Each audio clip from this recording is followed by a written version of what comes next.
this very flimsy little envelope here, it actually means a great deal in the context of being an aging Gen Xer who's also a toy collector.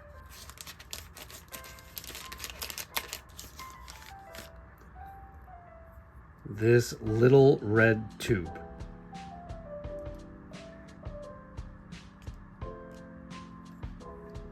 And that is because it means that I have officially completed my collection of the Inhumanoids toy line. And if you are a completionist, then that does come with a couple caveats. The first being that this piece of red tubing that I purchased on eBay to complete my liquidator is in fact a repro part. That is not a deal breaker for me. There are collectors out there for whom that would be kind of sacrilege. Oh well, you know, that's not an issue for me. So in the interest of finally completing this infamous, fun, colorful, and limited toy line, I was fine with picking up a repro part. The other caveat is, and I'll go over this in a little bit more detail, the Inhumanoids toy line had two vehicles. This one being Trapper. I think it's just pronounced Trapper, T-R-A-P-P-E-U-R. I don't know why it's spelled that way. The reason why I'm not sure if this is complete is because I had to piece this guy back together, and I actually just flat out don't know if I have all the pieces for this back kind of carriage thing, but we'll talk about that. But anyway, this is not going to be some really comprehensive review of every item in the toy line. This is kind of like an overview. I've done in-depth videos on the pieces of the Inhumanoids toy line I have had in the past, obviously before I completed it, and there are tons of content creators on YouTube that have done videos that are way more comprehensive than I am capable of or even have the time or interest in doing. So this is kind of just like a little overview / salute to a toy line that I kind of feel most kids from the 80s, if they weren't aware of the cartoon, like me, I never was, I was aware of one or two of the toys that ended up in my collection that I didn't ask for. I don't have any recollection of who purchased for me or what they thought they were buying for me. They just showed up in my possession. But if you had any exposure to any of these toys, you do remember it, because with the exception of the two vehicles that are kind of stock, everything else in this toy line is really distinct, really memorable. And that is why I started looking into this toy line and decided to pick up everything I could for the line. Again, not a comprehensive review of anything, but the Inhumanoids toy line checked all the boxes you needed for a property for kids back in the 80s. There was a cartoon show, although the Inhumanoids one is really infamous because it was basically a horror show. It was a cartoon with a lot of frightening images and body horror, mostly thanks to the three big monsters, but far and away because of this freaking thing right here. But it was a toy line that kind of enraged a lot of parents, and understandably so. And because of that, it was a very, very short-lived cartoon. It's really actually even tough to come by way of VHS tape or DVD or anything these days. There's not a lot of ways to sort of access and view the entirety of the Inhumanoids cartoon. I do have one VHS tape that was, they go for more money than you would think. But anyway, yeah, it's tough to come across the source material for the toy line. But yeah, as I was saying, it was a toy line that had everything you needed for anything to gain any traction with kids back in the day. You had the cartoon. I'm assuming there was some other cross-marketed materials, I don't know, backpacks, whatever. But again, it didn't take, and it has a lot of sort of suspect imagery. All you gotta do is go on YouTube and look up some scenes from the cartoon, and you'll probably immediately come across some of the things that will make it very, very obvious as to why parents had a problem with it. There really were a ton of my friends that had a few of these toys growing up, but I'm pretty sure none of us knew what the hell they went to. Like I never saw a single second of the cartoon when I was a kid. The toys that I had that someone bought for me when I was young was this guy here, whose name is Granok, and he's one of the good guys, and I think he's part of a race. The names are a little kind of redundant and confusing, but I think these guys, these stone guys, are called granites. And I had this guy as a kid, and I just assumed he was sort of like a knockoff Rock Lord for obvious reasons. There are slits in the torso with kind of rubber bands, like thick rubber bands that are meant to sort of slide in and out of there. And I think these guys were meant to sort of like fold up in a way on the floor as if they were a pile of rocks, and then you could easily sort of kind of half-ass transform them into these guys. It never worked. I never once got him into that position. But anyway, I have wonderful memories of playing with this guy here. I was also gifted at some point this guy, and if you ever had him, you remember it. This guy was named Magnacore, and he split into two guys in the show. One guy was sort of like made of lava, and this was like the hardened lava rock on the outside. It's supposed to be two characters, but it's essentially one character and a shell. By no means like a really well-made toy, but one for which I have a ton of nostalgia. Never saw anything else here except for Augur here. I still love the texturing on this after 40 years or whatever. The good guys in the show are called Earth Core. They're a bunch of scientists who also happen to have these really cool pseudo mech suits. I had Augur as a kid, and I swear to God, I'm not kidding, I thought that this was Lex Luthor in some sort of weird biomechanical suit that he was using to fight Superman. That's my entire childhood. That's what I thought this was. It is not until I was an adult and I started going back and spending too much money on the toys of my youth that I realized he was part of the Inhumanoids line. And because I named everybody, I might as well run through them. We have Liquidator,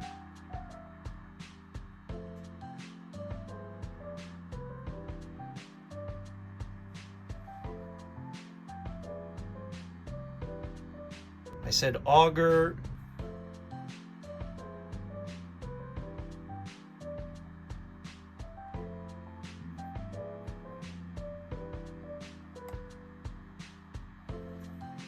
Herc Armstrong, which is the leader, which is incredible because he is by far the ugliest and most boring of the four.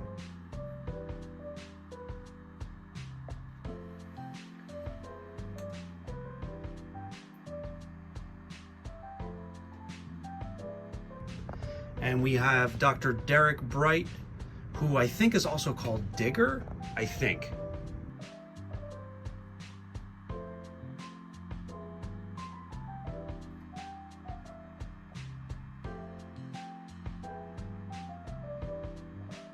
For what it's worth, I will say that the good guys in this line are well made. They are more stably constructed, I guess is what I want to say. They have terrible articulation, but they're all heavy and kind of robust. Put it this way, it's not too difficult to come across Earth Core figures these days that are in good condition. These guys lasted. That's more than I can say for some of the Inhumanoids, the big monsters, the bad guys. But these guys really stood the test of time. And also a note, if you are a collector of this line, you know what I'm talking about here when I say that this mask right here is one of the most hard to find and overpriced accessories in the entirety of like 80s toy lines. What this stupid little mask goes for is insane, and some people are so desperate to find one and complete their collection. I've seen people try to create these out of like clay or 3D printing or whatever because it's so tough to find these. I will not tell you what I paid for this. It's not nearly as much as what I've seen other people pay for it, but it's still not a price I am proud of. Then you have these other guys that are sort of like tree guys. They have really confusing names. I think they're all called redwoods, but you've got Redlin and Red Sun, and I don't know why they're called that. I love the light piping and all the eyes. These are kind of like Ents before, you know, the general public cared about Lord of the Rings. Their gimmick is that they all extend, so they just become slightly taller tree trunk men. My 5-year-old daughter comes down here and picks these guys up, and she still can't make up her mind as whether or not she likes these or is terrified of them. And of course, the main event of this toy line were the 3 main monsters, all of which stand, I don't know, anywhere between like 14 and 15 inches, something like that. These are big boys. Never saw any of them as a kid. But, and I think I'm going to echo what other people have said online. I would have loved to have these, not necessarily because of seeing and loving the Inhumanoids cartoon, but because 3 big ugly monsters would have really come in handy to fight my Panache Place Voltron. These guys would have been perfect row beasts. They're all posable enough. Tendril here is the most stable of all of them.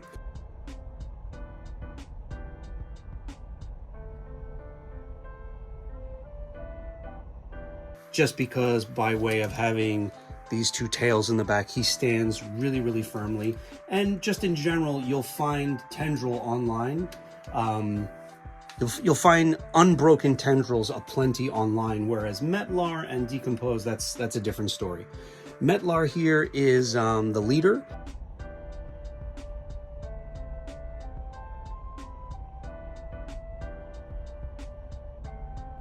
He is notorious for having the tabs that hold his head to his torso break off, because I think the range of motion is so limited on, even when this guy was brand new, because of the design of the head, there wasn't going to be a lot of turning.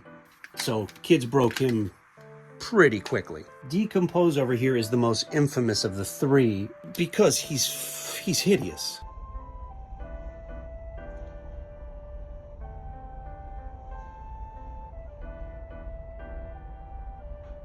This dude is nightmare fuel. Like, I don't really like having him on the shelf. I want him behind other things because I just don't like the look of it. But he comes with this weird little tuft of hair.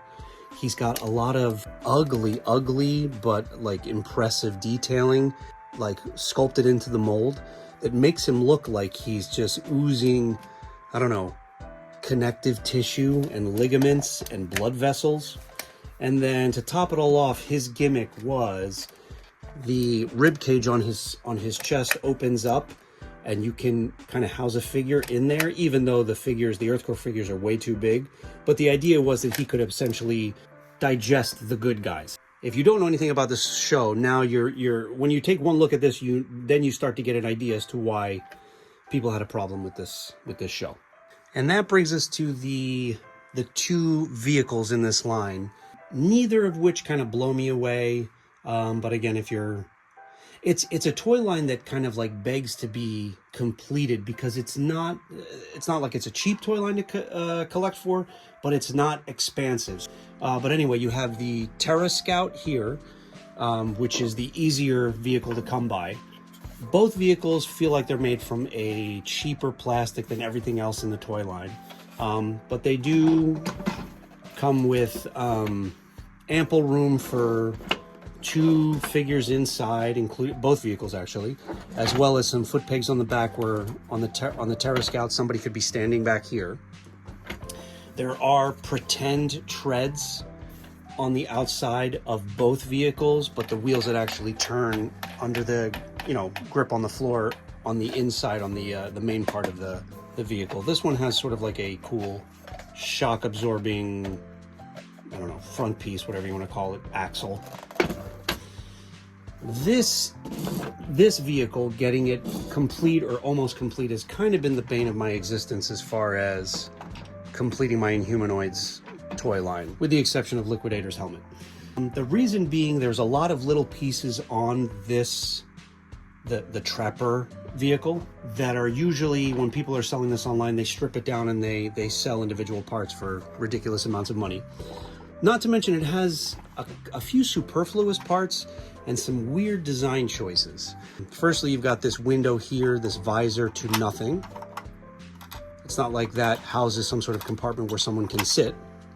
It has this claw on a crane thing on top, which is cool. Both the front seat and the back seat have this, they have sort of like a partial hood that lifts up to allow for you to more easily get the figures in there. There's sculpting on the floor, but there's no like dashboards or anything. Well, unless you count this thing. Oh, that falling off is what I wanted to talk to you guys about. Anyway, on the other side of this, we have another crane thing that has a like a grappling hook that I don't think it shoots out, but you can. It's got a winding kind of winch thing over here. I don't remember if this is something that's firing or that's just for decoration. I don't know. One of the biggest conundrums I've had with this vehicle is whether or not I have everything I need for the back. There are these, see this concoction back here? I've scoured pictures online, and from what I can tell, I have everything, but this getup only stays on the back of the Trapper vehicle by sort of tension and leverage. I believe the idea is that you can just slip one guy in here and he's essentially riding on the back, which actually, now that there's a guy on there, it does look cool. What I don't understand is that this thing is designed that this is just, again, on there because it's kind of wedged and levered against the chassis of this. So for example, if I just take him out, this all just kind of falls off. I think from all the pictures I've seen online, I think that's all there is to it. I could be missing something, in which case I haven't completed my Inhumanoids collection, and if that's the case, shit. But if not, I think that's everything there is to this Inhumanoids toy line, which again, incredibly colorful, a lot of fun. They look great on a shelf, and it's funny, like I feel like it's been a long time coming, and it actually it did take some work and some conviction over years to finally complete this toy line, but this is the whole thing, like, job done. When you put it all together like this, it doesn't seem too daunting to track it down, but that's part of the fun of collecting this stuff, isn't it? I mean, it's for your own satisfaction and peace of mind, or recollections, or celebration of childhood, or a bunch of different things. And, you know, toy lines like Mask and Masters of the Universe and Transformers, they will be near and dear to my heart forever, as they are to most kids who grew up back in the 80s. But there are some toy lines that kind of deserve some attention and some celebration, if not for infamous reasons, from back in the day, less celebrated toy lines. And for me, Inhumanoids is definitely one of them. Again, if you're interested in this toy line, many creators have done far more comprehensive and educational videos on the toy line. But as for my story collecting this toy line, it is now done, and I'm happy that they are all going to be together on one of my shelves.